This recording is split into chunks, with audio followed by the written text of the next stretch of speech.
Did you prepare any remarks, or? You know, I've got this standard speech, most of which I skip. The best part, reaction, is right here, and I just kind of ad-lib it every time I do it. Ad-libbing? Oh, I mean, yeah, Libby too.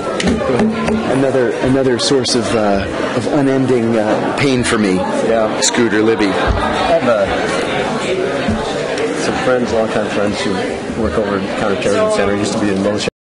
You read the parts that are not looked up. Yeah, the rest of it's just extra stuff that nobody's going to care about. Thanks. Did you ever work with Jesse Mitchell? Yeah, I did. I know those guys. I used to work with them back when they were doing survival training. They recruited a very close friend of mine, Deuce Martinez. Oh, really? And I was surprised, frankly, because Deuce was pretty strongly opposed. Even the HVTs, or HVDs they became. And then he left the agency after I did. We're going to begin the event soon, so everybody please start making your way to your seats. Fill up the front rows first so we look good on C-SPAN. And when the event starts, make sure to not chit-chat because C-SPAN mics pick up everything.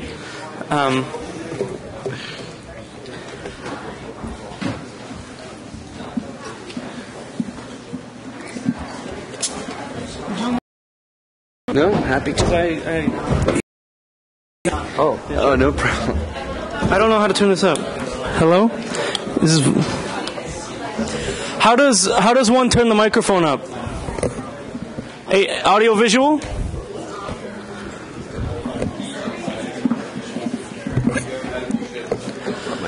Do-it-yourself iced tea. AV? Microphone?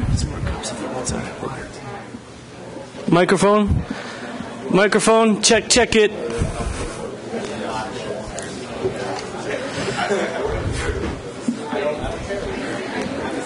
Oh, this is good.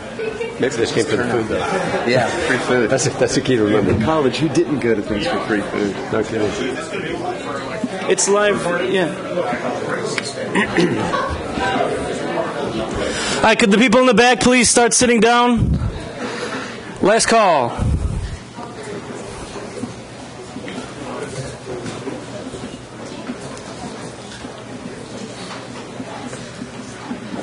Microphone. Is the microphone of proper volume? Can the people in the back hear me? Yeah, okay. Some people are nodding. Good. I like the front row attendance. All right.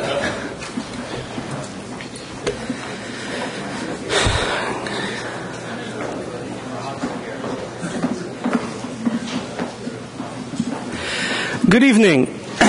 We're ready to begin? Yeah, everyone? Okay. Good evening.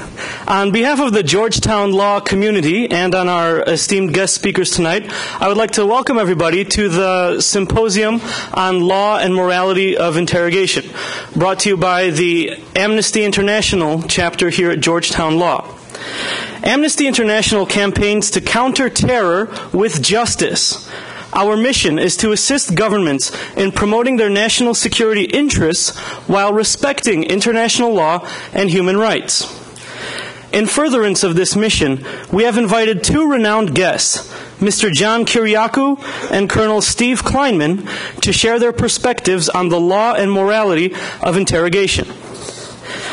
John Kiriakou is a managing partner of Rhodes Group Global Corporation in Arlington, Virginia.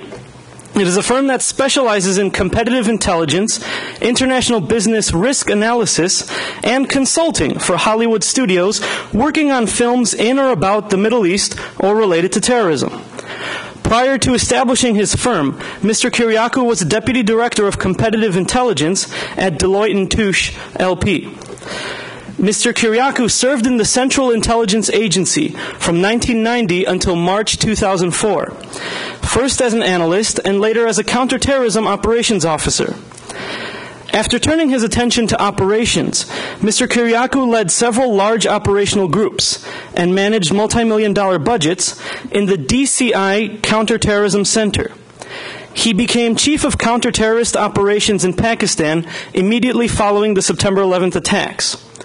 This tour culminated in the March 2002 capture of Abu Zubaydah, al-Qaeda's third-ranking official, in a raid led by Mr. Kiriakou in Faisalabad, Pakistan. Upon his return from Pakistan, Mr. Kiriakou was named executive assistant to the CIA's deputy director for operations.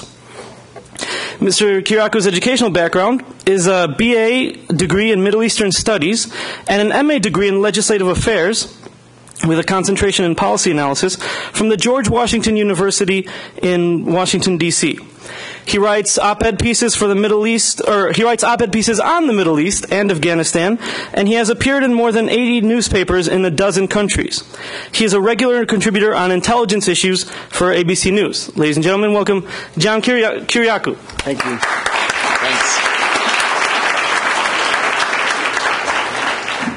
Steve Kleinman is a career military intelligence officer with over 25 years of operational and leadership experience in human intelligence and special survival. He is a veteran of 3 major military campaigns, where he served as an interrogator and the chief of an international interrogation team. And he is the former director of the Air Force Combat Interrogation Course. He also serves as a consultant and strategist, specializing in national security policy. He has testified on intelligence and interrogation policy before the Senate Select Committee on Intelligence, the Senate Armed Services Committee, and the House Judiciary Committee.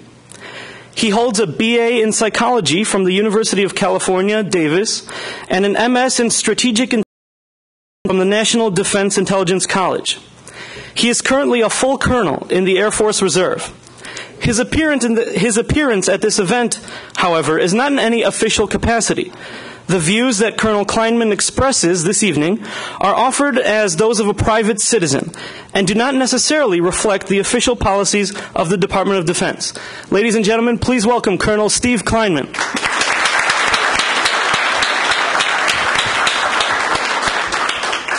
And let's get started tonight with the opening set of remarks by Mr. John Kiriakou.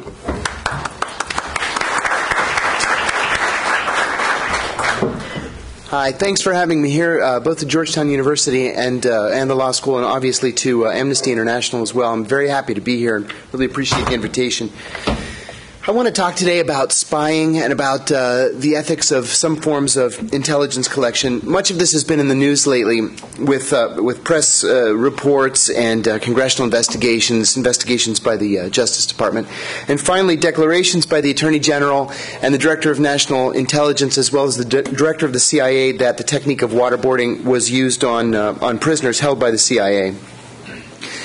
Spying as a form of tradecraft goes back to Babylonian times. There are ancient tablets that contain references to spying, and the Bible has several passages about spying. But here in the United States, this country has always had a love-hate relationship with intelligence. For most of U.S. history, in fact, Americans have had an aversion to spying that was reflected in the fact that our country did not have a truly professional intelligence service or spy agency until the establishment of the Office of Strategic Services in 1942. And even today, after all these decades, many Americans believe that the CIA, the FBI, NSA, and the other intelligence organizations in the government do more to pervert American values than to protect them. By way of background, I should point out that U.S. intelligence activities are authorized by U.S. law. Presidential findings, National Security Council approvals, and congressional oversight are all part of the process. And an intelligence operation, to be valid and legal, has to be undertaken, I have a quote here, for the just cause of defending our country against an external threat. Intelligence agencies should not carry out their operations for reasons of revenge, hatred, or base motives. I personally consider myself to be a moral person, as moral as any American, I suppose. But every single day of my CIA career, I lied, I cheated, I stole, I manipulated, I deceived almost every day. I stole foreign countries' secrets at every opportunity. I induced foreign officials to commit treason for me just because they liked me. That was my job. I exploited the dark side of human nature more often than I care to even admit to you. But I believed then, and I still believe now, that all of these actions were undertaken in the service of a noble cause. I believed then, and I believe now, that we're the good guys. And sometimes the good guys have to do some unsavory things for the country, in service of the country. Now, with that said, you have to ask yourself, what are the limits? Are the things that we are trained to do consistent with American values? Even if they're not violations of American law, are they consistent with the values that we all hold dear as Americans? And how much did those rules change on September 11th? At no time in my CIA career did I ever receive any training or any instruction in ethics or morality. Never. I understand that that may have begun to change, and I hope that that's true, but still, instructors at the CIA can only speak in generalities. It's easy to teach the regulations and the executive orders and the hard and fast laws, but it's the moral subtleties and the ambiguities that cause us problems. Some detail at this point on an issue that's dear to me and one that has had extensive press coverage in the past, and that's the capture and interrogation of Abu Zubaydah. Abu Zubaydah, at the time of his capture, was the number 3 ranking person in Al-Qaeda. He was the organization's director of logistics. He's the person who made sure that the 9/11 hijackers had their visas, paid their rent on time, had spending money, paid their flight school tuition, things like that. And to start with that, I'd like to give you a little bit of background. On July the 6th, 2001, I was leading a group of foreign intelligence officers on a tour of CIA headquarters. This is something that we did all the time. It's good for relations. You have them over, do a photo op with the director, take them to the employee stores. They can buy CIA cufflinks or whatever it is. And you do a couple of meet and greets with senior officers. So that day, I had requested a meeting for them with Cofer Black. Cofer Black was a legendary figure at the CIA. At the time, he was the director of the DCI Counterterrorist Center, and so he was the head of all global counterterrorist operations. Cofer became legendary in the agency because he's the fellow who led the capture of Carlos the Jackal in the Sudan several years earlier. So on that day, I asked for this appointment, and I received it, and I told these gentlemen from the Middle East, this is a big deal. He's a very busy man, so shake his hand, act appreciative, and then I'm sure that he'll bring an analyst with him who will give you a substantive briefing. So it was much to my surprise that when Cofer entered the room, he sat down. And it was apparent that he was going to do the briefing. Very, very unusual. As soon talk, he said to these men from the Middle East, something terrible is going to happen. But what it is, I don't know where it's going to be, but we've never seen anything like what we're seeing now. The matter that we're picking up, lightning. He said, we're hearing terrorist training camp instructors talking to their students and crying and telling them, I'll see you in paradise. We're hearing references to a great wedding is being planned, or there's going to be a great soccer match soon, or the salesman is coming with great quantities of honey. These are all code words for a major terrorist attack. So he said, we know it's going to be huge, but we just don't know where to look, and we don't know how we're going to stop them. And he said, I beg you, if you have any sources inside Al-Qaeda, please help us disrupt this attack. So these men were stunned by the briefing. I was stunned. And he got up, shook their hands, and he walked out. They were so surprised that they couldn't even think of any questions to ask him. So at the end of the day, I went to his office, and I said, I wanted to thank you for coming and talking to the group, but I said, that briefing scared the heck out of me. Was it true, or were you just doing that for their benefit? So he said, no, it's even worse than that. We really don't have any idea where this attack is coming. So on September 11th, I was wearing my best suit because I was going to the White House with Cofer on an unrelated issue. And I saw a TV outside of his office, and a plane had hit the World Trade Center, and I thought, very stupidly, I thought, oh, well, a plane hit the Empire State Building in the 1930s. I guess it happens every once in a while. And then the second plane hit. And how how I couldn't be focused, I don't know. I'm embarrassed by it even to this day. But when the second plane hit, I thought, good Lord, this is exactly what he was talking about in July. So like everybody else in the building, I volunteered to go to Afghanistan. And finally, I ended up in Pakistan as the chief of counterterrorism operations there. After about a month on the job, we got word that Abu Zubaydah was someplace in Pakistan. Well, Pakistan is the size of Texas and has the population of California. So when you get a report that Abu Zubaydah is somewhere in Pakistan and you have to go out and catch him, and that's all your instructions, it's quite difficult. So we assembled a large team from around the U.S. government, set out to look for him. The details are very complicated, and a lot of them are still classified, unfortunately, so I'll just tell you that it took us about 4 weeks, but we caught him. The night that we caught him, he was severely injured in a shootout with Pakistani authorities. He was shot in the stomach, the groin, and the thigh with an AK-47 as he was jumping from the roof of his house to the roof of a neighboring house to escape. So we rushed him to a hospital in Faisalabad. He nearly bled to death that night, but the surgeons there saved him, and then to a different city. So he was in a coma much of the first day and the first night that we had him. He began coming out of the coma after about, I'd say it was about 24 hours. And after first asking me to kill him, he finally calmed down a little bit, and we started having some conversations. At first, he was confused, he was terrified because he had realized that the Americans had him, and frankly, the jig was up. He wasn't going to leave our custody anytime soon. He was worried about his future. He cried a lot. He lamented the fact that he would never be married. He would never have a child.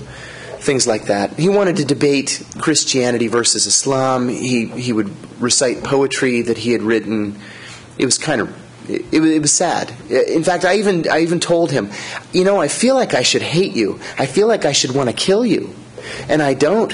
I said, first of all, you're pathetic. You're bleeding to death. They almost couldn't get a hold of the bleeding, and I said, you're barely older than a child.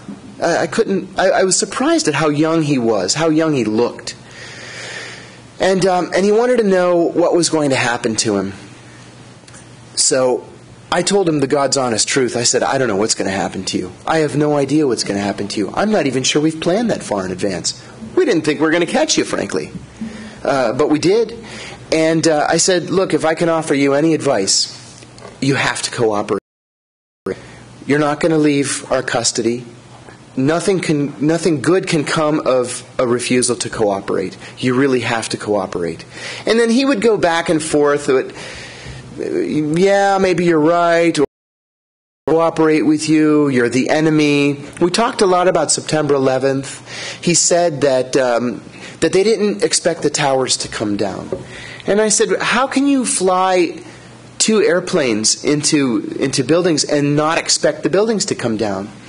And he said, what we wanted to do was to damage your economy. We wanted to hurt Wall Street. And we thought that if we hit the World Trade Center, it would hurt Wall Street. But we didn't expect the towers to come down. And I said, when the towers came down, what did you do? And he said, we danced in the streets. And I said, well, listen, there are consequences to your actions.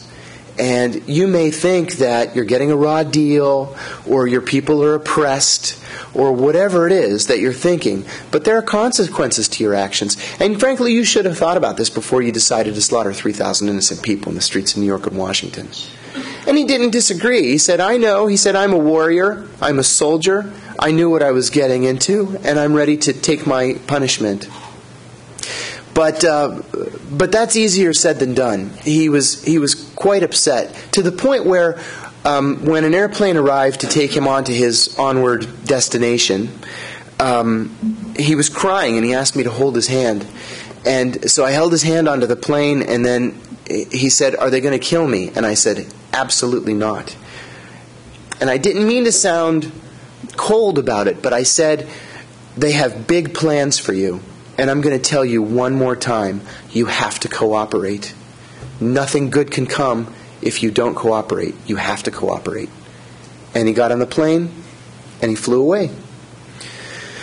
So a couple of months later, my tour ended, and I returned to Washington. I returned to a position that afforded me access to the reports going back and forth about his interrogations. The interrogations were not going well. Now, in the meantime, 14 of us were approached to ask if we were interested in learning about so-called enhanced techniques. I declined. I even sought out the advice of a very senior agency officer, somebody who I respected greatly and still do.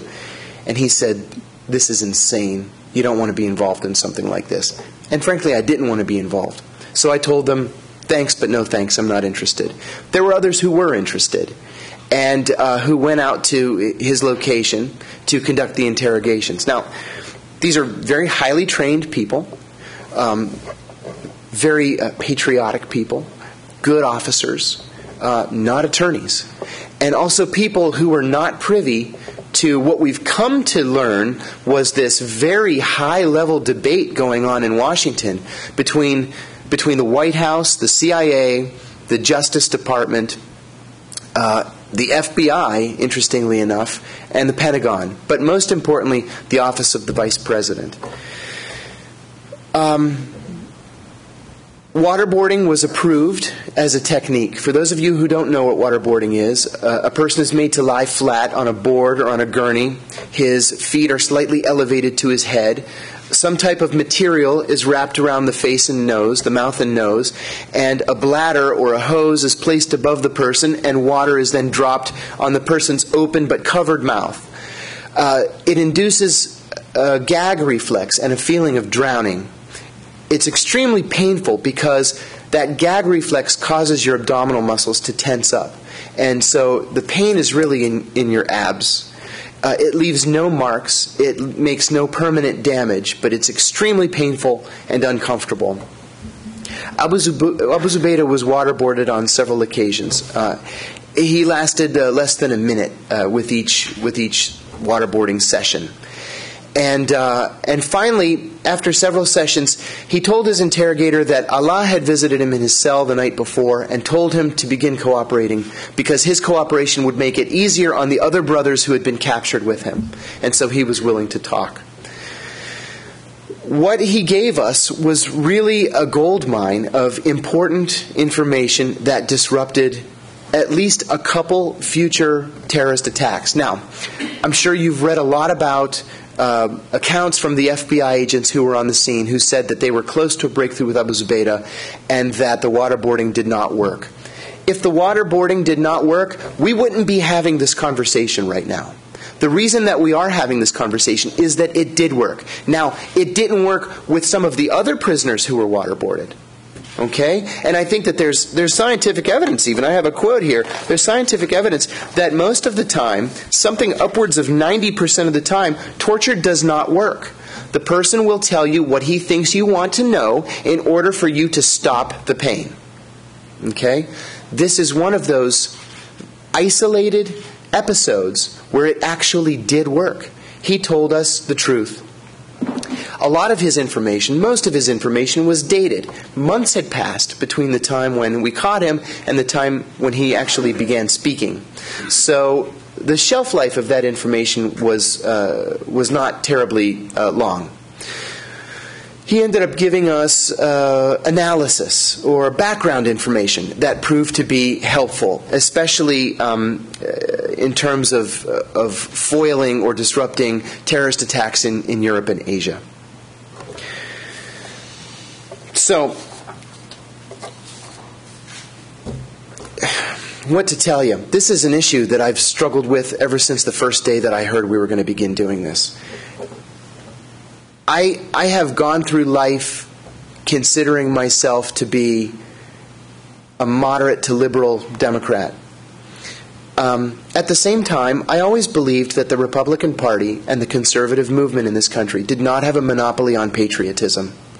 And that's why I joined the CIA. I was very proud to join the CIA. I'm still proud to have been in the CIA. I spent most of my adult life there. And the CIA makes mistakes. It's got not such a pretty history, frankly, going back before the era of the Church Committee, and certainly Latin America in the 1980s. But I think this is one of those episodes that is not black and white. I think it's very, very gray. I think waterboarding is torture, and I think we should not be using it now, 7 years after September 11th. But in the immediate aftermath of September 11th, Osama bin Laden said two things, and I think we rightly concluded that we should take the man at his word. He said that Al-Qaeda was planning an attack that would dwarf September 11th, and it was just a matter of time before it was implemented. He also said that Al-Qaeda would not stop attacking Americans and American interests until the green flag of Islam flew over the White House. So we had to take him at his word. With that in mind, and with the immediacy of trying to disrupt that massive attack that was coming, along with the guilt that we all had, that we couldn't do anything to stop 3,000 murders, the decision was made to pour water on Abu Zubaydah's face. So the debate at the time inside was, it's torture, I think we all believe it's torture, but he might have the information we need to disrupt that attack. So do we pour water on his face or not? And everybody said, yeah, we do. And then we apologized later. That's what it came down to. Again, so much time has passed since September 11th that unfortunately it's fading. The memory of it is fading in the American psyche. But over the last 7 years, we've presumably had enough time to improve our relations with foreign governments that have intelligence assets that we can use or we can bring to bear against Al-Qaeda. And we've had 7 years to recruit new officers who speak Pashto and Farsi and Dari and all the various languages of the region. And we've had 7 years to infiltrate the organization and to disrupt its activities. And for that reason, I think that waterboarding is something that we should not be doing, but at the same time is something that we should not apologize for having done in 2003. Thanks for your time. Very happy to be here.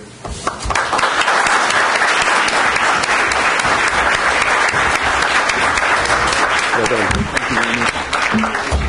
Next, we'll hear from Colonel Kleinman, and afterwards we'll open up the floor for Q&A from the audience. So, Colonel Kleinman, please come up.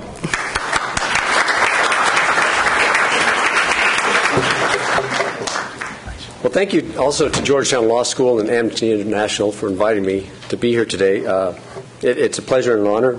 This is a topic that should not go away until we resolve it completely, and that is both the legality and the morality of interrogation, our policy.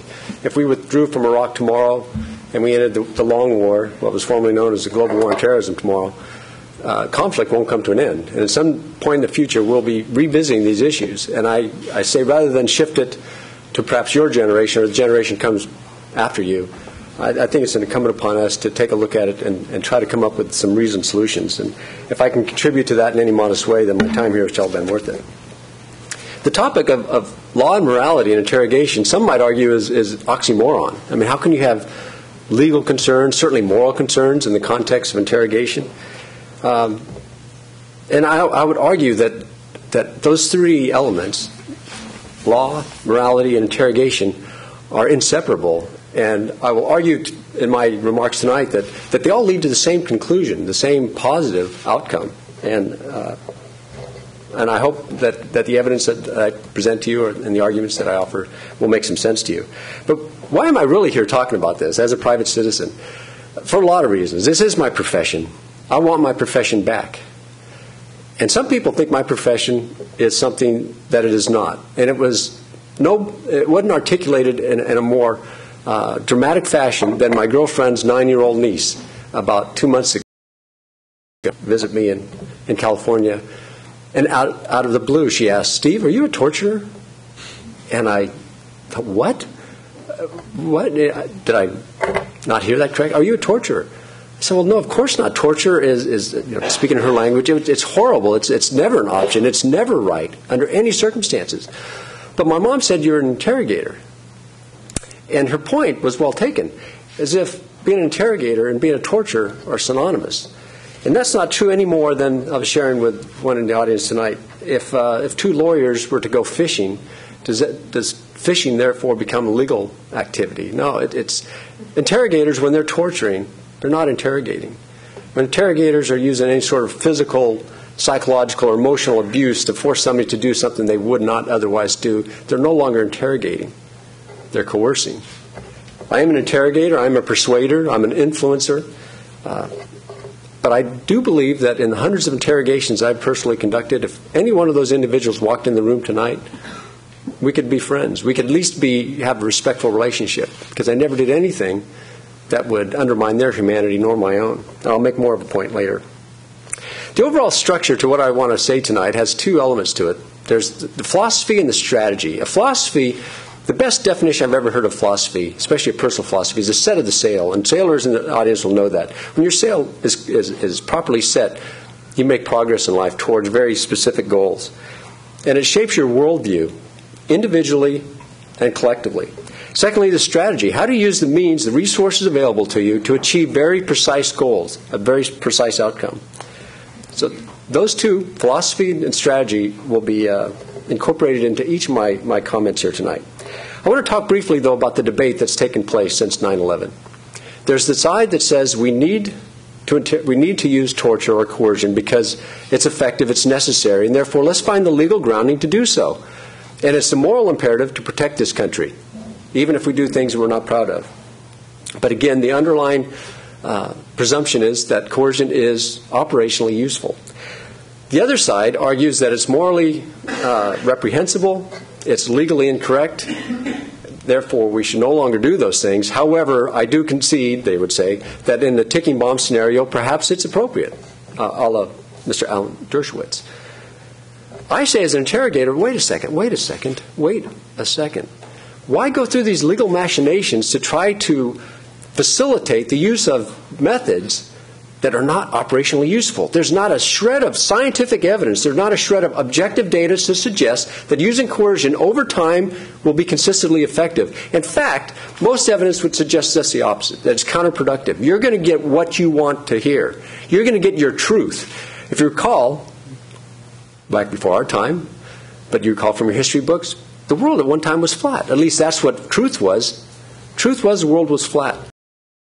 It wasn't like a super ball that suddenly took shape into this round orb. It was always round, but truth said it was flat.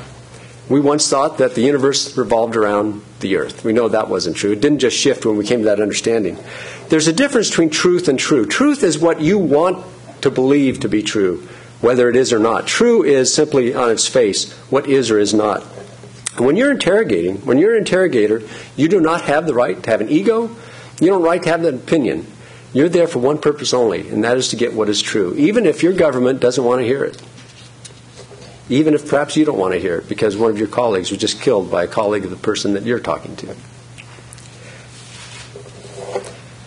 There's a pre-9/11 approach to interrogation, and there's a post-9/11 approach to interrogation. But there's a common theme you need to understand, and that's perhaps why I'm here, to help shed a little bit more light, a little bit more understanding about the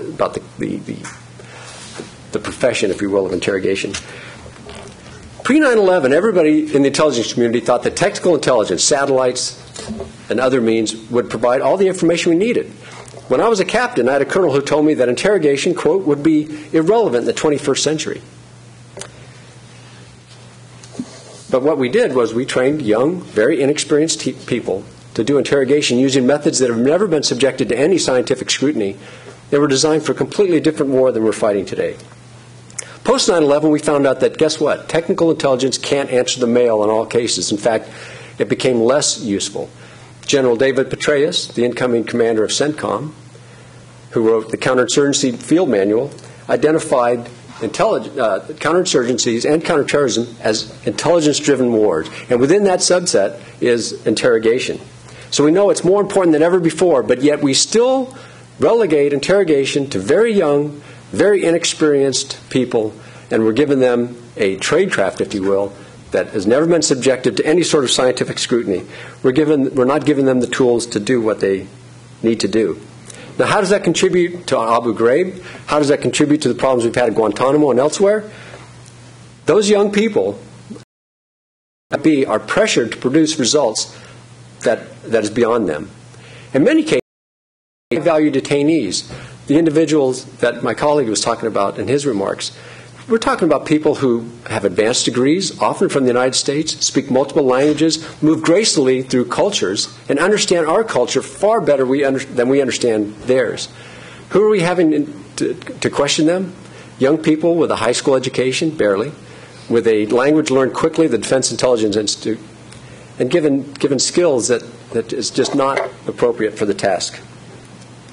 So we're not preparing these people. We're trying to train them. Interrogation is not what you see on TV. It is not a snappily dressed detective with this quick repartee and it wraps up in 30 minutes. It is anything but that. In fact, most interrogations I've conducted and some of the most brilliant interrogations I've watched, many of you would be bored to tears.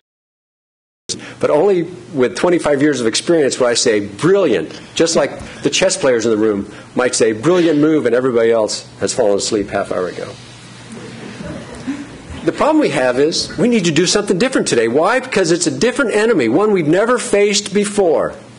I've heard that over and over again. When I testified before the Senate Select Committee on Intelligence, Senator Feinstein asked me, from my home state of California, but this is a different enemy, isn't it?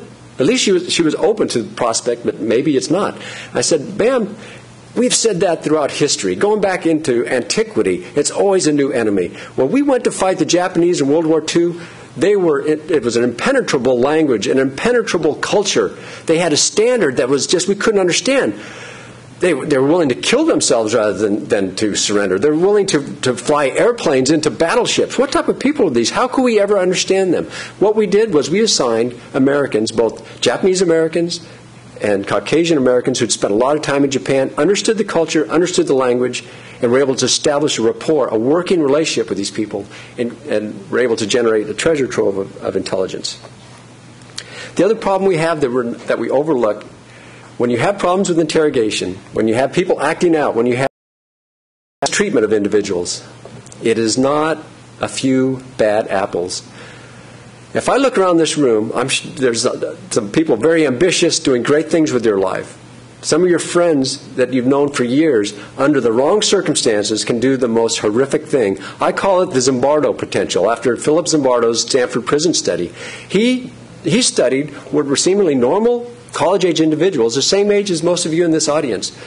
Some were prison guards, some were prisoners. Within days, the same sort of mistreatment, the same sort of acting out that we saw at Abu Ghraib emerged. The psychosexual overtones were the same ones. These were, quote, normal people. Interviewed afterwards, they couldn't explain why they did this. That's why interrogation, when you have complete control over somebody, you need to remember Lord Acton's rule. And that is that when you have complete control, what does it do?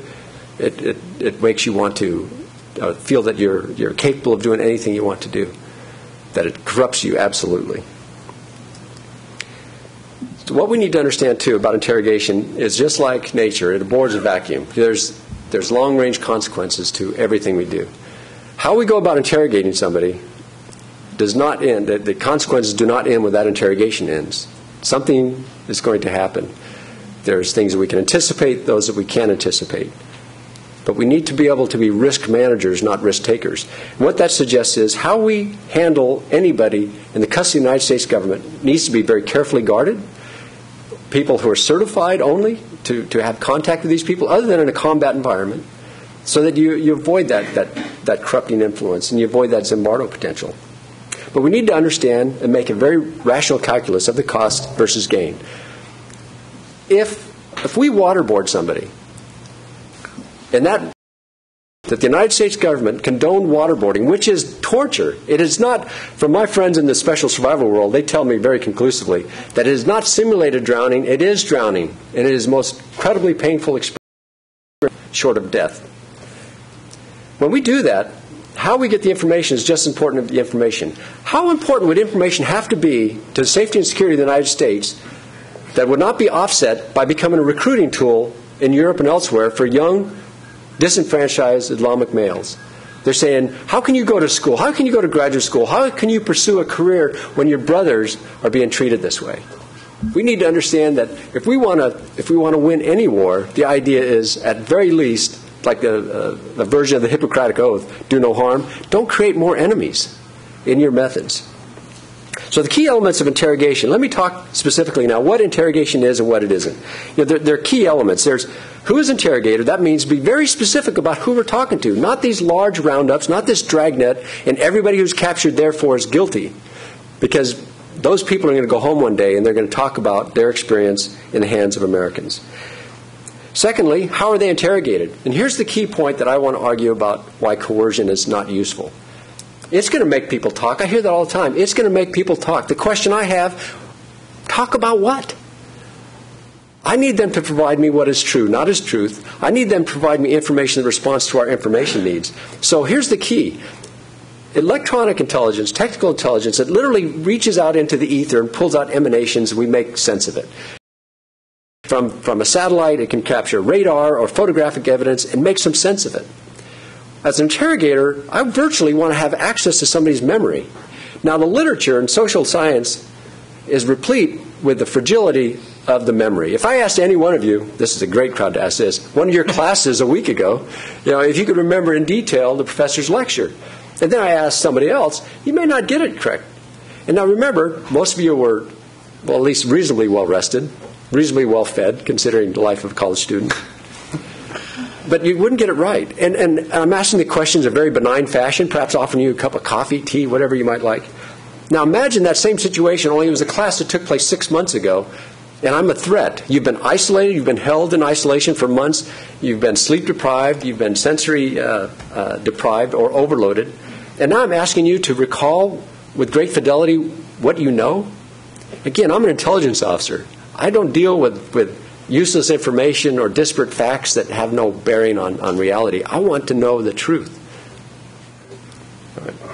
Or I have to correct myself. I want to know what is true. You may tell me the truth. So what it is, interrogation is systematic questioning of an individual with information of intelligence value. It's a managed exchange of information. The source, or the detainee, the prisoner, obviously has information that I want, but I have information they want. When are they going home? How are they going to be treated? How are their colleagues? And we're not going to give that up easily. It becomes a negotiation in a very real sense. And it's a managed relationship. I need to be constantly managing my relationship to get to one point. And it's what I call operational accord. It's some relationship where they're willing to offer up what they have. Not forced, not coerced, not compelled, but they offer it. The interrogations that I've conducted that have been most successful are the ones where I create a relationship with them. I convince them that it's in their best interest, not because of threats, but they feel like they can make a difference by providing the information. The problem I have, the personal moral challenges, just as my colleague described it, it is a difficult profession. I know that sometimes they're going to give me information, I'm going to send it up to the chain of command, they may not act on it in an appropriate fashion. It's not going to add to their wisdom, which is what really my task is all about. And it's a form of suasion. And I get that right. The word suasion, you look that up, it's persuasion as opposed specifically to force or compulsion. Now, how do I do that? Dr. Robert Cialdini, a social psychologist, has written a number of books. It's the same 6 fundamental principles of persuasion that we are exposed to every day in advertising. Authority. I make them think I know more about a topic. Liking. I become a likable person. I cross that cultural linguistic divide, so I'm a likable individual. Consistency. I get them to act consistent with their stated beliefs. If their stated beliefs are, I want peace, I want a better life, then I want them to act in a way that's going to continue that way. And there's 3 others, and I don't have time to go into them, but it's essentially the same 6 fundamental principles. It's not complex, yet it is also incredibly complex.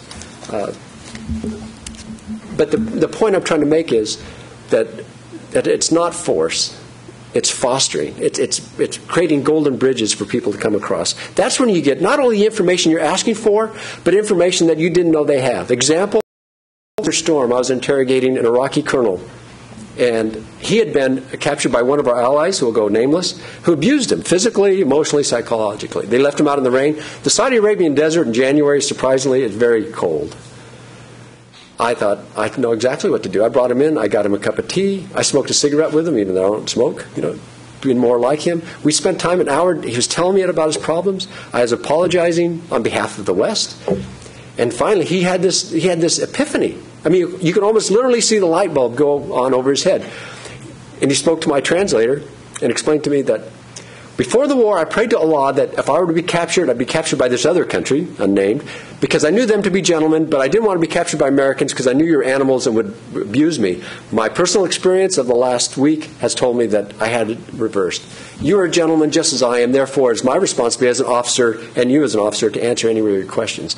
I asked him lots of questions, I wrote lots of reports, and at the very end of that interrogation, I said, as a good disciplined interrogator, is there anything else you might know that I haven't asked you about? Well, yes. Are you interested in where the Scud missiles are located?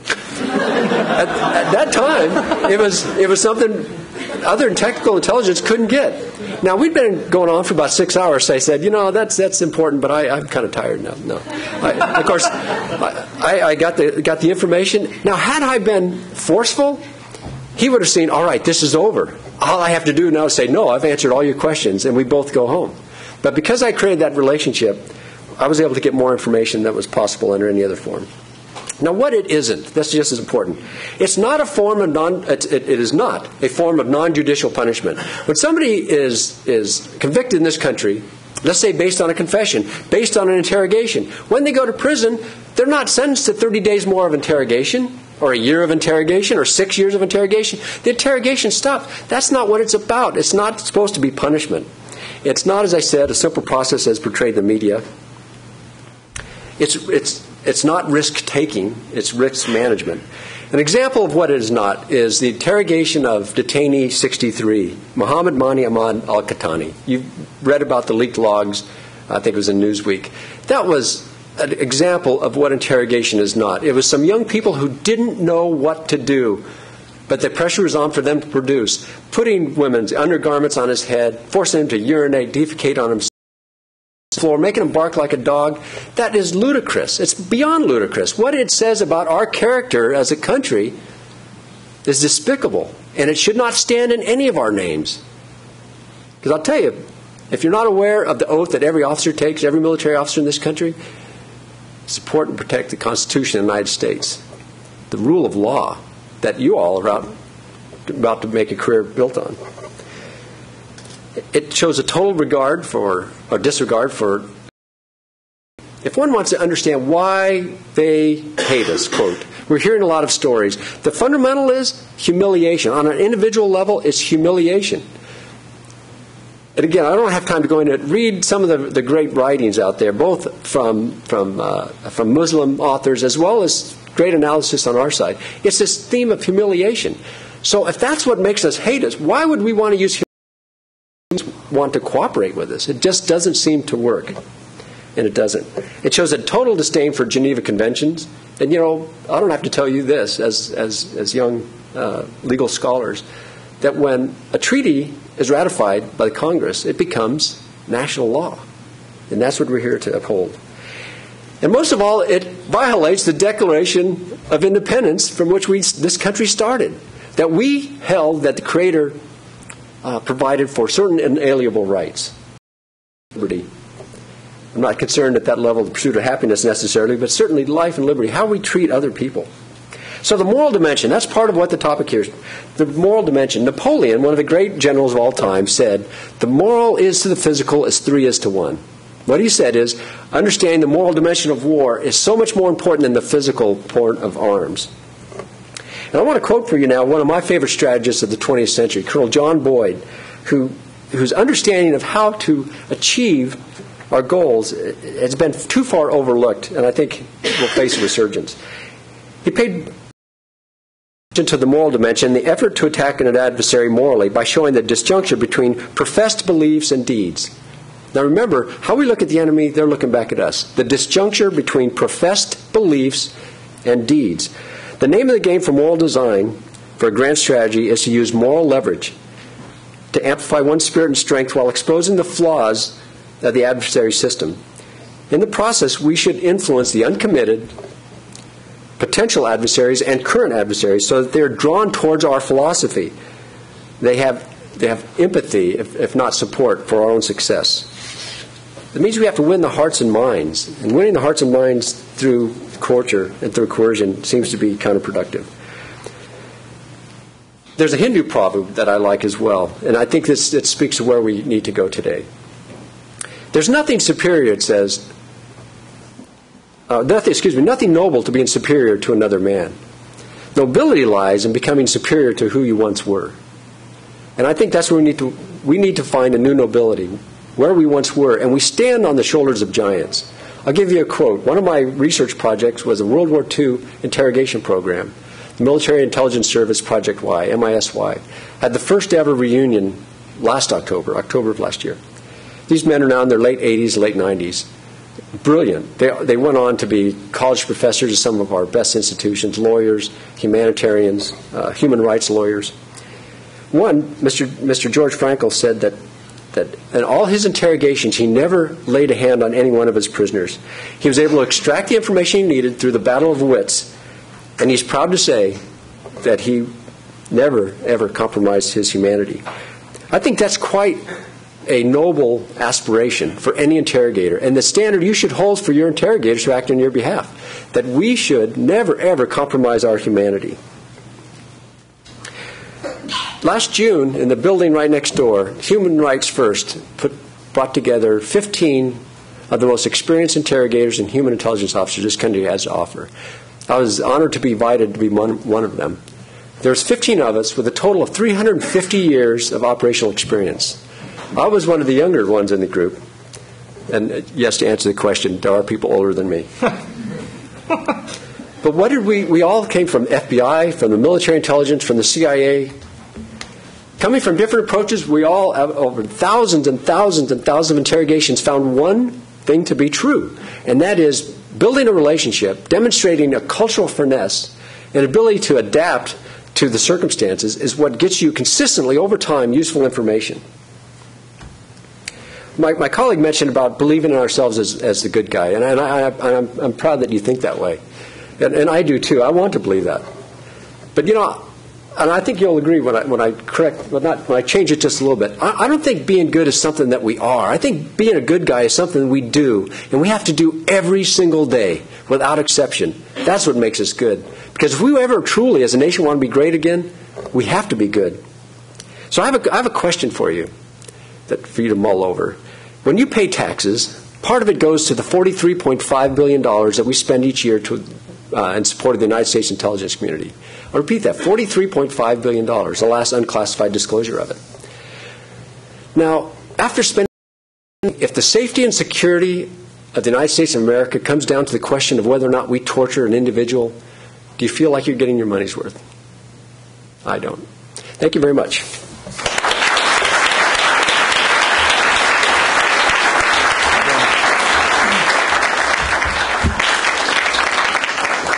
So anybody interested in presenting questions, please walk up to the microphone. Yes. Yes, I have a question for both panelists. First, for Colonel Kleinman, would you think it's fair to say that your position is that physical coercion is never appropriate in terms of an interrogation? And for Mr. Kiriakou, would it be fair to say that your position is that physical coercion may, under certain very limited circumstances, be appropriate? And if that's not an accurate statement of your positions, what would you say the biggest point of disagreement would be between both of you in terms of what you said tonight? All right. Well, let's see. Yes. Pose it to me first. Let me put it in this context. As far as effectiveness, you can use biological and chemical weapons to subdue an enemy very effectively. You could go back to firebombing Dresden or Tokyo, but there's certain elements we have to remember, that no war goes on forever, and the whole concept of law of armed conflict is that there is a post-war period where people have to live together. So whether compass, backed up on my operational experience, physical coercion is not going to be useful in any long-term basis. Can you get useful information on a one-off sort of experience? That's possible, but you're at the same time probably creating an obstacle to getting the full range of that individual's, what we call knowledgeability in the intelligence community, the full range of what they know. So I, under any circumstances, even the ticking time bomb scenario, there's no evidence to suggest it works. They could lie just as easily under torture. They could make something up, as my colleague mentioned, to make the pain stop under those circumstances as if it was something of less importance. Yeah, honestly, I don't disagree with anything that Colonel Kleinman said. Although I do believe that with the belief in 2002, I guess it was 2002, not 2003, that there was another major attack coming. I think that I almost feel like we were forced into doing it in that one isolated incident, that one very short time period that has since gone away. But I agree. This is something I think that we should not be in the business of doing as Americans, as a country. I think it's wrong. I think it was probably wrong then, but we were desperate. And like I said, I think that a lot of people believed it was better to do it in that one instance and then apologize for it later. I would like to ask a question. Well, this is directed at Mr. Kiriakou in particular. Since you've come out to discuss the capture of Abu Zubaydah, a lot of members of the intelligence and national security community have disputed the official account of the government, and your account in particular, that Mr. Zubaydah was a high-value detainee. Would you like to respond to the, I guess, argument that he was in fact a mere peon in Al-Qaeda and not the high-value detainee that the United States government says he is? Right. I think that started in a Vanity Fair article, written by. I shouldn't have even said written by because I can't remember now. But anyway, yeah, that initially appeared in Vanity Fair. There were a couple things in that article. One, that Abu Zubaydah was a minor figure in Al-Qaeda. He wasn't a minor figure. In fact, only bin Laden himself, Ayman al-Zawahiri, and then we learned later Khalid Sheikh Mohammed were more important to Al-Qaeda. It was Abu Zubaydah who was the logistics man, the money man. He was the one who personally transferred $50,000 to an account in Dubai that ended up making its way into the United States and into the checking accounts of the hijackers, like I said a few minutes ago, so that they could pay their rent, they had cars that they could use. He was the one to make sure that everything ran smoothly, almost like an organization's administrative officer. It was my impression in that article in Vanity Fair that the sources for the article were FBI agents. Now, there's a dispute between the FBI and the CIA over the conduct of Abu Zubaydah's interrogation. The FBI, as I said, maintains that they were making progress in breaking him just through the course of normal interviews, when the CIA then took over and waterboarded him virtually without warning. That's not how it happened. There's a philosophical disagreement between the CIA and the FBI, which I think is fine and is healthy, because I think we should be debating these issues as Americans. Another thing that was in the article was that Abu Zubaydah was possibly insane or retarded, and that the proof of this insanity was his diary, in which he wrote accounts of his day, but in another voice, and there were several different characters. I read that diary. We captured that diary on his person the night that we caught him. It was not a diary. It was a doodle book. He would draw pictures. He would write poems. He would write short stories.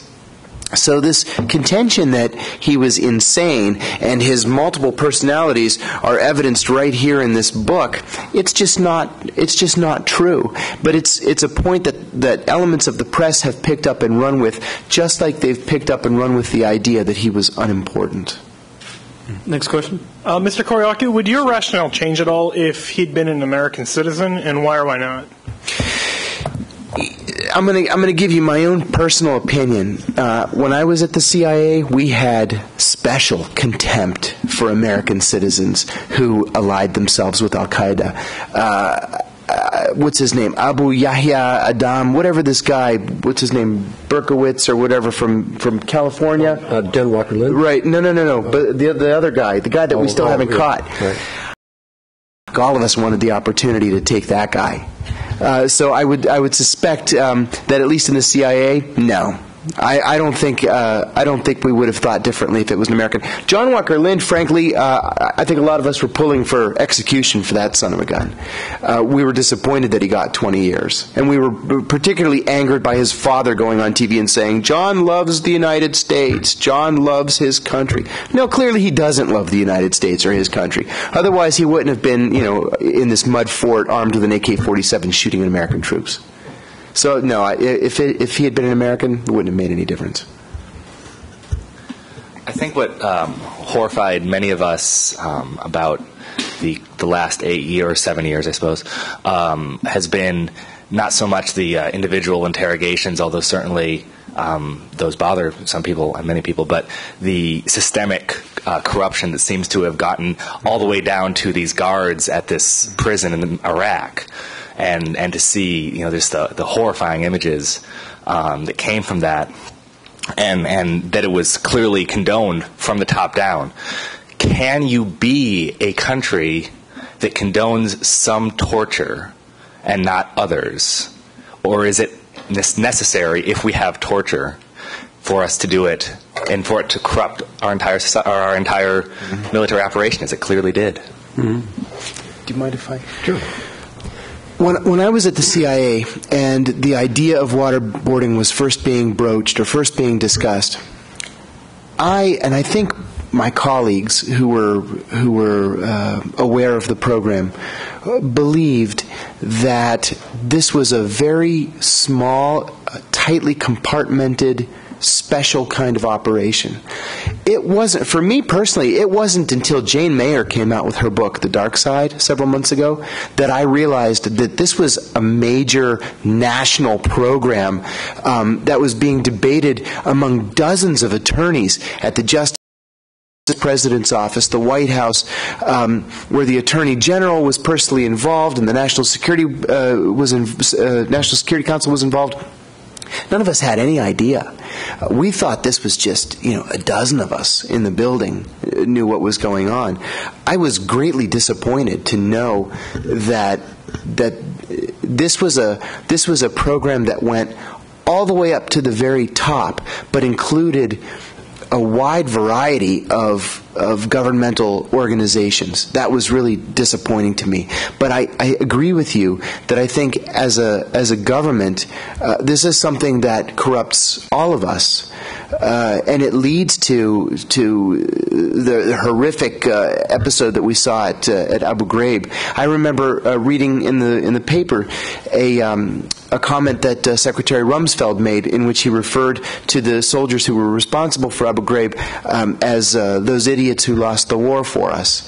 Of course, they're not the ones who lost the war for us, but I think that was almost a momentary crack in Rumsfeld's facade, and cut to the truth of the matter, that it's a mistake and it's wrong and it's not something that we can keep up and still maintain the moral high ground. Right. May I address your question? Because that's an excellent question. It is. My personal opinion, and I say this with as much emphasis as possible, having a partial policy where we'll torture sometimes, it's like it's like an individual being partially addicted to internet porn. They still get to work on time, but it still decays them from the inside out. Mm-hmm.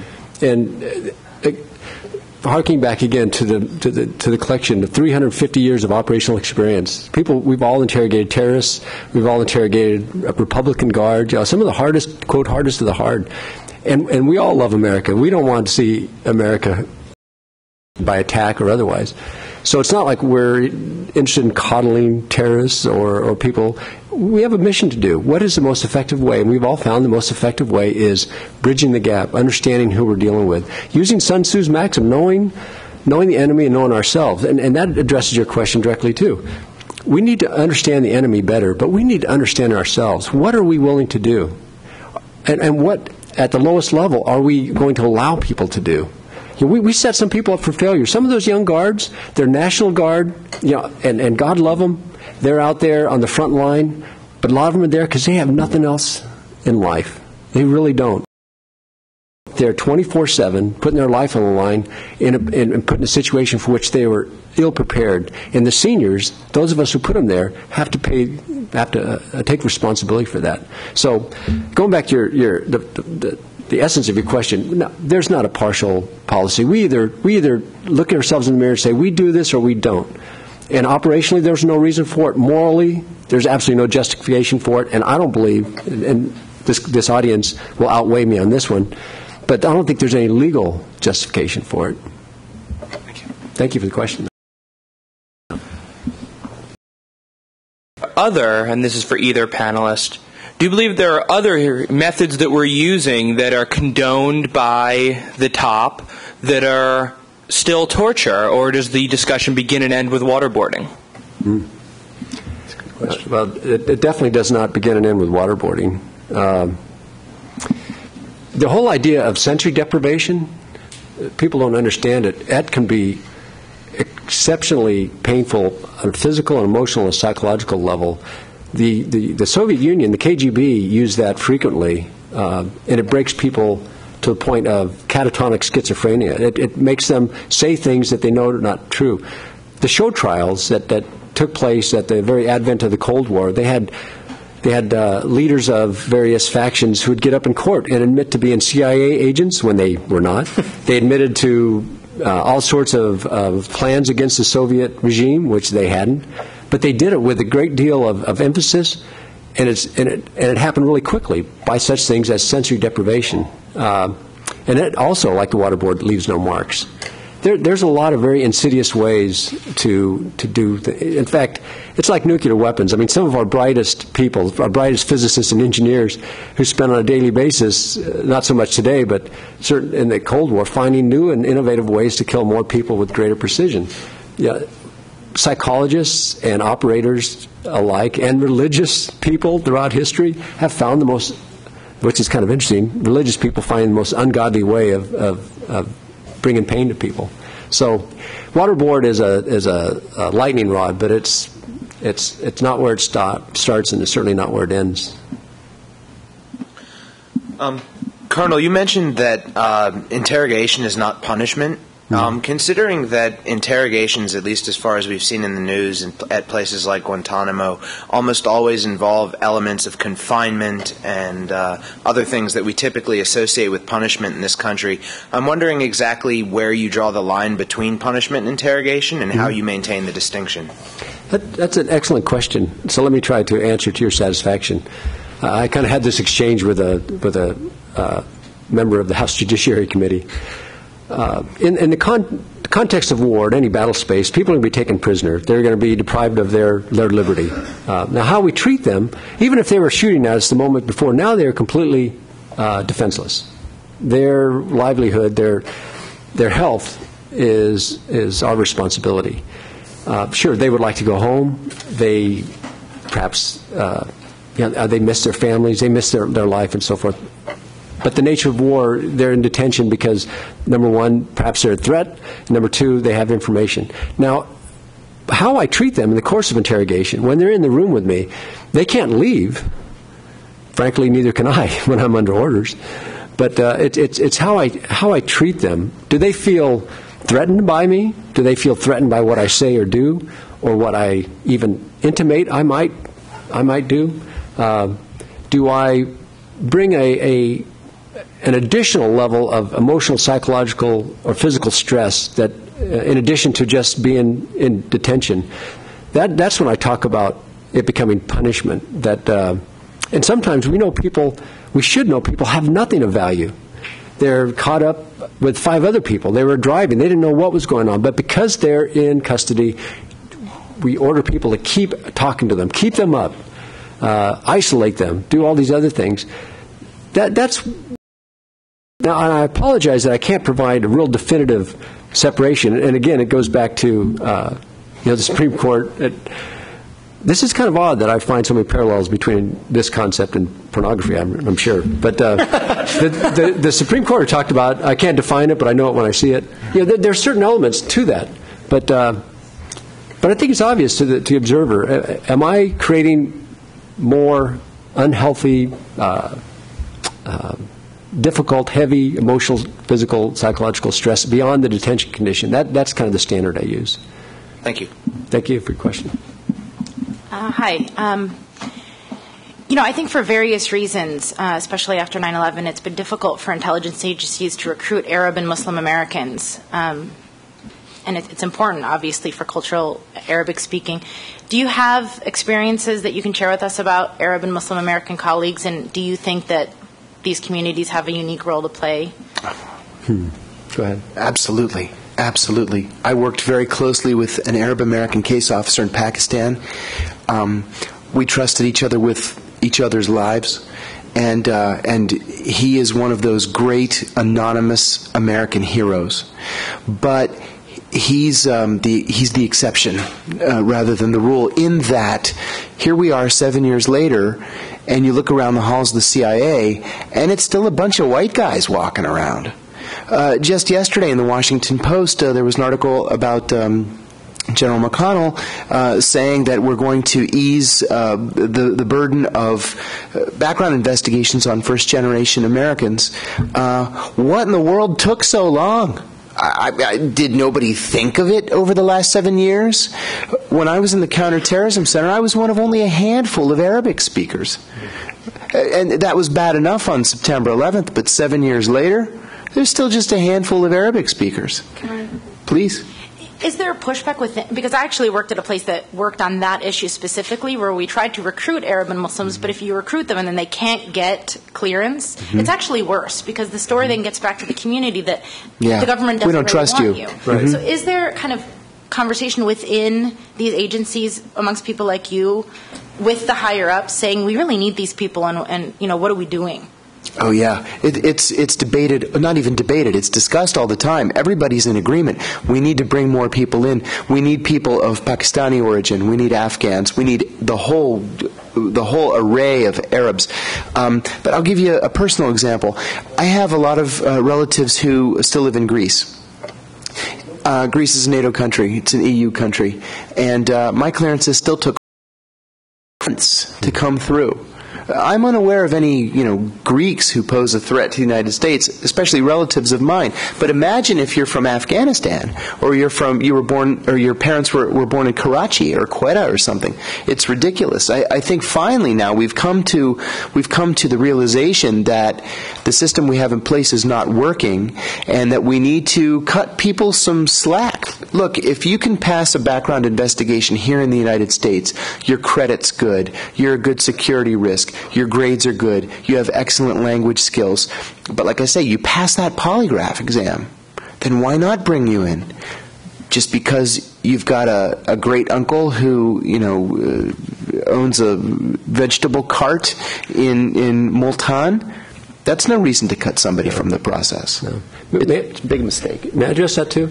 I have two stories. Number one, the cultural divide. It's not just with ethnic background. It's this legacy from the earliest days of the CIA, and OSS he mentioned, Office of Strategic Services, which also was known as OSO-social.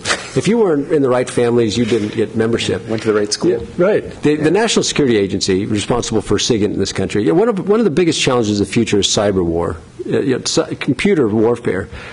What we need, the best computer warriors in America, and forgive me, but we're dressed like these gentlemen. Oh, and forgive me, but they're obviously they're smart, these gentlemen. But let's say somebody dressed like them who lives on pizza and Mountain Dew, and all they do is write code and hack all day long with their friends. They get up at 1 in the afternoon. That's what we need. But you know what? Yeah. They want people dressed like this. Mm-hmm. Even though with a college degree in computer science, but I would be worthless. They need that. The second story is, forgive me, this is a great American hero story of somebody who's not an American. When I was interrogating in I had the privilege of being one of the most prolific interrogators. I wrote more reports and I conducted more interrogations. I couldn't do that on my own because I'm not an Arabic speaker. But there was a gentleman. He was at that time a medical student, and for protection I can only mention his name was Saud. He was Kuwaiti, lived outside the country at the time of the invasion. He volunteered. The Army somehow found him, gave as an interpreter, but he was smart. Frankly, he spoke English better than a lot of my colleagues. Obviously, he spoke native level Arabic. It wasn't consecutive interrogation. It was almost simultaneous, and on many dimensions, not just the content of my communication, but the way I communicated. I couldn't have done what I did without him.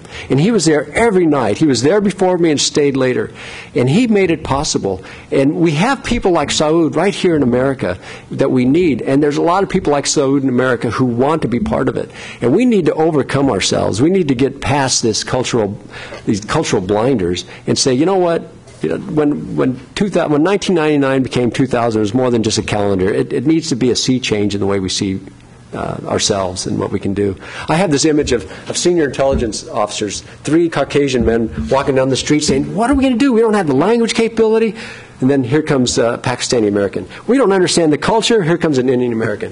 We don't understand how the world works. A Chinese American going by. What are we going to do? Where are we going to get the resources? The resources is the greatest legacy of the United States of America, and we're all immigrants. But we got to make sure the immigrants look like people at the top. Thank you. This is for both panelists, but what would you say are the greatest organizational roadblocks, whether it be in the intelligence community or the military community in general, that are prohibiting and preventing the correction of said problems that we've discussed tonight, and for prevention in the future? Of abuses and that sort of thing you're talking about? Yes. Would you like? I think the biggest overall problem is the creation of the Directorate of National Intelligence. I know it was called for in the 9/11 Commission, and I think the idea originally was a good one, but all it has done is to create another level of bureaucracy to make the process, the coordination process among intelligence organizations within government less efficient. And frankly, in my own personal experience, it's a dumping ground for senior officers who got themselves in trouble at other organizations. Mm-hmm. I think that's a big problem. In terms of the issue that we've talked about here tonight, I think it's critical that the CIA, the Defense Department, even the FBI bring in people who can discuss at an early stage in a case officer's training the issues of ethics and morality. It's not even raised, or if it is raised, it's only peripheral. And it's something that I think new officers, young officers in training need to understand from the get-go, that there are things that are right and wrong and black and white, and we need to have,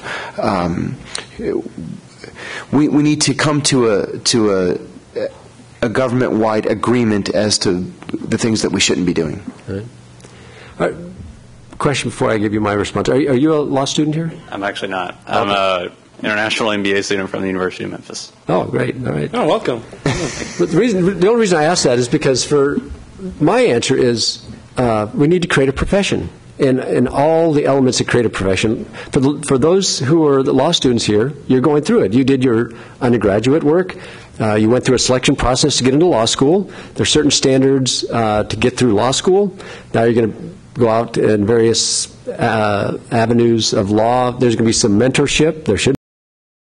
There's going to be standards of ethics, standards of conduct. There's going to be continuing education required throughout the remainder of your career. It's a profession. What we have in interrogation is almost a part-time job. And it's too important for that. We need to have, I think, at the U.S. intelligence community level, a center, what I call a center of excellence, for interrogation on behalf of the entire intelligence community, law enforcement and intelligence, that continually conducts research as to what works, what doesn't work, so we have some sort of objective studies of efficacy, to have standards of behavior that certifies those who are ever going to have contact with a prisoner, other than, again, in a combat situation. If we had that pre-9/11, if we had the same standards that we use in our survival training, we wouldn't have the problem we have today. But and I don't mean to at all reflect on my colleague here, because I believe in what he's done. But you think about the CIA, the premier human intelligence agency within the United States government. Ask yourself, did it have an interrogation capability pre-9/11? I'll answer it for you. No. It's not their bailiwick. And most case officers say that don't get into it. As one of his mentors said, stay away from it. They are suddenly the experts. They suddenly understand enhanced interrogation. Contract most of that capability, and they contracted people who weren't interrogators. So there are systematic approaches, but if we just, as he said, if we just add another layer of bureaucracy, that's the easy way, block and wire diagram. We need to do something more substantial. Thank you. Yeah, I'd like to jump in for a minute. You guys, you've been talking for a while, and we appreciate it greatly, of course. And I personally would like for this to go on forever. But if you're getting tired, we can start wrapping this up. Yeah, I'm fine. Anybody who has someplace to go should quietly sneak on out. We don't want to peer pressure you into staying, but do keep in mind that the mics are still on, and it may disrupt the recording if you make noise on your way out. So I'll make a pause right now, so we could just all give a round of applause while everybody's still here, and then we will continue with the question.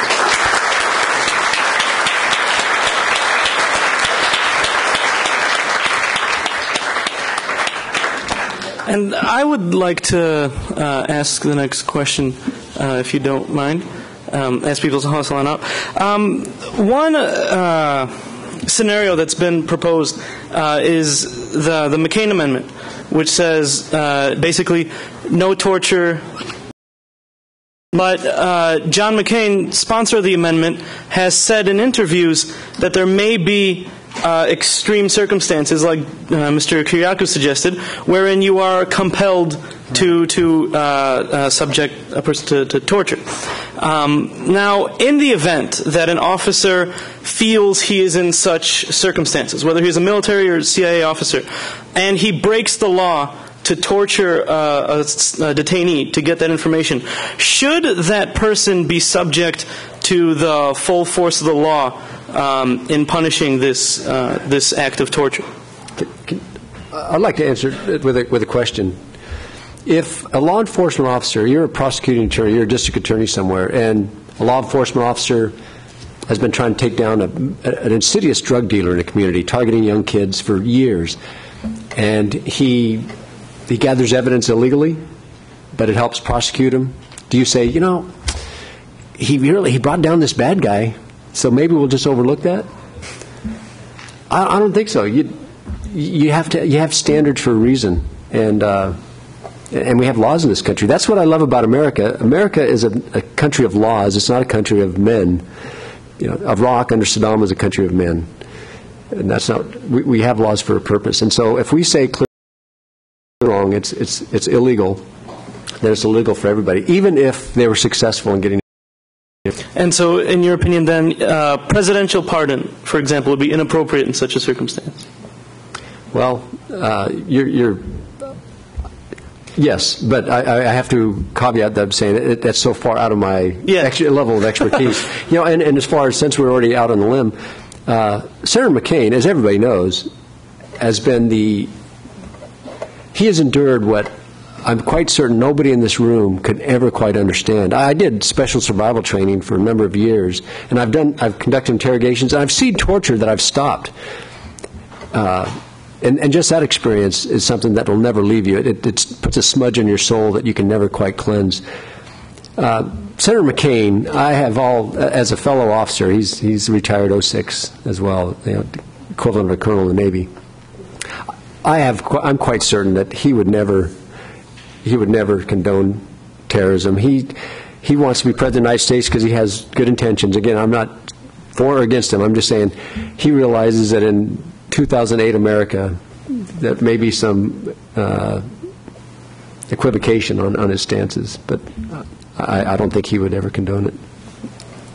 Mr. Kiriakou? I think that's right. The tough part there is to define what a special circumstance is. I can tell you at the CIA, if an officer initiated some form of torture on a prisoner without authorization from the very top, and that authorization went to the top originally, from the White House or from the Department of Justice, he would be and should be prosecuted. Absolutely. Okay. And so your position is also that such a person, regardless of what they might assert as their good faith, should still not be granted a presidential pardon on principle? Yeah, again, I think it's kind of a political issue, but yeah, I think that he should face justice. No pardon. He has to pay for what he's done. Just as a side note, the reason why that might be a relevant issue is Philippe Sands, author of a book recently discussing this particular issue, how torture has entered the culture of national security institutions, has I guess, speculated that some individuals who committed torture in the name of promoting the interests of the United States, they may be subject to, or they may be granted a presidential pardon. And of course, that's a political question, but it's something that may come up in the future, and so it's just something for us to next question.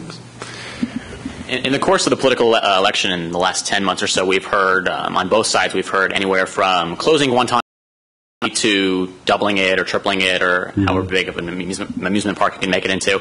And my question is, what are the real answers there? Is it feasible? If so, what do you do with the detainees you have currently? And if not, why are your reasons for doing so? Do you mind? We're going to have to fish or cut bait with the prisoners in Guantanamo. They're going to have to be charged and tried or released. We can't hold them forever. I don't think American public opinion will stand for it. At the same time, what do you do with the information that was gathered under duress? I think it's probably an issue that the Supreme Court is going to have to take up. But I think really in the next, at least the first part of the next administration, we're going to have to shut Guantanamo down and put people or release them. I agree. It's as if I came here today to deliver a lecture on the first impressions, and as I lectured, I had this huge spaghetti stain on my shirt, and you're all staring at that, and I'm saying, make sure that your suit is freshly laundered, and you're presenting yourself in your best as it sort of dribbles down into my lap. For any president, whoever is elected next time, to stand up for the world on any sort of moral stage, as long as Guantanamo is open, he's going to have that huge spaghetti stain on his shirt, and the rest of the world is going to giggle. Thank you. I had a different question, but that's an interesting issue. So there's the Guantanamo issue, which is relatively contained, right? There are 250 some people there, and they will be dealt with one way or another. But that's not really the end of the problem, right, as far as detention and interrogations. We have black sites and secret prisons all over the world, and I think that's a much more complicated issue because now our courts have decided to reach Guantanamo, for better or for worse, however you look at it, but they're not going to reach prisons in Europe or wherever they are. So I think those are much more complicated policy questions for us. Do you have any thoughts about policy in those places in regards to your areas of expertise? Absolutely. You want to go first? It's a bad policy, to be honest with you. It's my understanding that those sites are closed. I've been gone for a long time. I've been gone for 4 years now. But I think General Hayden, in comments on the Hill in the last 6 or 8 months, said that those sites are closed. As private citizens now, I think you and I have no way of knowing if that statement is true. I hope we can take him at his word. But that's one of those policies, I think, that's just untenable. It might seem like a good idea at first if you have a high-level prisoner who you don't want to send to Guantanamo for whatever reason, but you don't necessarily want him to have an attorney. Khalid Sheikh Mohammed said famously the night that he was captured, "I'm not going to say anything to you until I talk to my attorney in New York." But I don't think that's something that we can maintain over the long term. I think whether we like it or not, prisoners are going to have attorneys. They're going to have to be housed in prisons in the United States and tried here. I think it's the only alternative. I agree. I think whoever occupies the White House in January, one of the first questions should be, do we have any secret prisons open? If the answer is yes, then he directs that they'll be closed by close of business. If you go around the world, or just within this country, something when I grew up. Maybe I missed a meeting or something, but I never heard, oh, America, the great traditions, mom, apple pie, and secret prisons. It doesn't seem consistent with who we want to be. And it goes back to that quote from Colonel Boyd about the disjuncture between deeds and words, our beliefs. It's not useful. The second question that makes it a little bit more complex, and certainly for you aspiring lawyers, I think you might enjoy it, is the idea of, is this a law enforcement war or is this an intelligence war? Right. It introduces a new wrinkle. As Mr.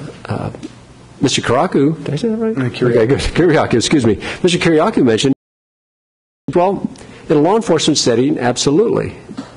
Are we going to try these people? But if there's a war and you're detaining people for intelligence purposes, there's certainly standards. Common Article 3 of the Geneva Convention comes to mind quickly. But you can approach it a little differently. You could bring him. If I were czar of interrogation, I would create an interrogation facility here in America designed and oversight to bring certain individuals, very carefully selected, for extended interrogation under very carefully controlled circumstances that meet Geneva Convention, that meet our own standards. The role of psychologists would be to watch me as the interrogator more than trying to help me figure out the mysteries of the mind of this individual. Have a sound stage, so if the person felt most comfortable in a Bedouin tent setting, we can create that. If they're more comfortable in a suite at a five-star hotel, we could create that. Understand, having linguists, having cultural experts, having historical, technical experts at my call. How do we get as much information from this person as possible? And at the end of it, I didn't get to the fourth element of interrogation. I talked about who we interrogate, how we interrogate, what we do with the information. But the fourth thing, what do we do with these people at the end? It goes back to Guantanamo. What are we going to do? Are they going to go home now and say, America is a great place.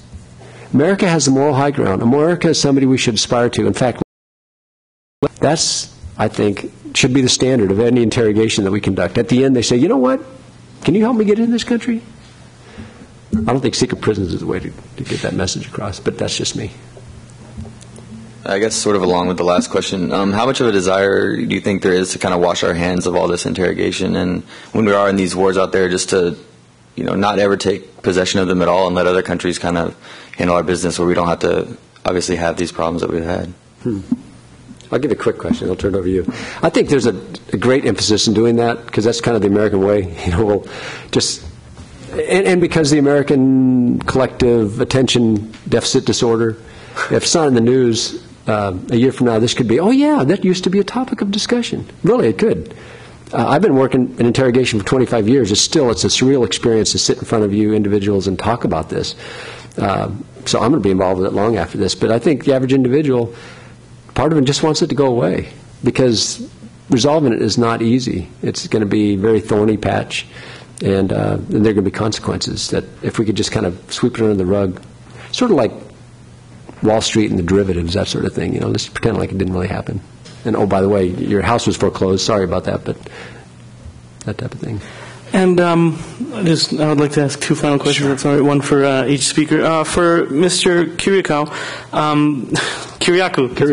I've gone through life like that. It's no problem. For Mr. Kiriakou, you suggested that in 2003 this was an extreme circumstance in which the CIA felt compelled to resort to these measures. But if we present a similar hypothetical but on a smaller scale. Let's say, for example, an American patrol is ambushed and a member of that patrol is kidnapped, but one of the, enemies is wounded and captured in the process. And that group, let's say, gives you a very short time span, just a matter of hours before they kill your comrade. Pretty much a ticking time bomb, but it's not a time bomb, and it's much shorter. Do you think that in that circumstance, for these people, it would be sufficiently compelling to resort to extreme measures to get this individual to talk? I don't think so. And really, this is part of the nuance that I think was lost when I talked about waterboarding and other enhanced techniques on ABC last year. We've had 7 years to improve our source networks. We've had 7 years to recruit linguists. We've had 7 years to improve our relationships with foreign intelligence services and with other governments. I would like to think that now, after all these years, we don't need to resort to that kind of treatment because we can rely on these other avenues of information to get done what we need to have done. Okay, and I guess the final question for Colonel Kleinman. A lot of people make the distinction between the practical objections to torture and the moral objections to torture. In a situation in which, let's say, ticking time bomb scenario, if the time at hand is simply insufficient for rapport building, and torture, as unreliable as it is, may be the only way to produce any information of consequence. Do you think that there can, in such circumstances, when humane torture or humane interrogation is off the table, would it then be appropriate, do you think, under a possible circumstance, to torture in order to obtain information? The short answer is no, absolutely not. The longer answer is because there's a presupposition that's erroneous in your question, and I know you're being purposely provocative to get some of these topics out here. There's always that, as I tried to, the point I tried to make in my remarks, a lot of people believe, whether they're against torture, they still concede, oh, by the way, it does work, in that ticking time bomb, so maybe we should do that. Ladies and gentlemen, let me emphatically state, once again, that there is not a shred of scientific evidence, nor anecdotal evidence from the best interrogators of your nation or those of our allied nations, and even those of our adversaries, that it is a useful way of getting to true. It's an excellent way of getting truth. The KGB used it to get propaganda. Propaganda, by definition, is truth. Some country's truth that they try to pass off as true. It's not a way of getting intelligence. And it goes back to my final statement. If this ticking time bomb is of sufficient proportions that we're talking about a city, how do we get ourselves with $43.5 billion invested in the intelligence community each and every year that we had to decide to waterboard somebody to get questionable information? There's still, if somebody is going to be involved at that level, let's say a jihadist who is willing to, who not just willing but desires to martyr themselves, why do we make them tell the truth? They'll lie again. They get us information through waterboarding, and we send them down to F Street when, in fact, because that's what he told us, when it's actually the main campus of Georgetown. So it's just let us try to relieve ourselves of that notion that under any circumstances it's a reliable way of getting information. Does that mean that a more relationship building approach is going to be useful in a time intensive situation? Well, no. But you know what? Sometimes you can use satellites to collect information. Sometimes you can't. And you have to have that sophisticated understanding of the enemy, a sophisticated understanding of profession to choose wisely. So you never put yourself in that situation. Thank you very much.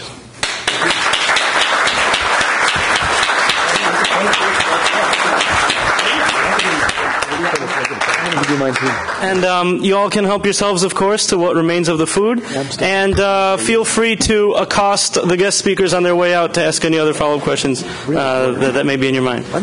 Take care and have a good night. I'm a reserve. I just got assigned to CENTCOM. I'm the reserve alter ego to the Director of Intelligence down there now.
Well, where did those come from the previous one? Not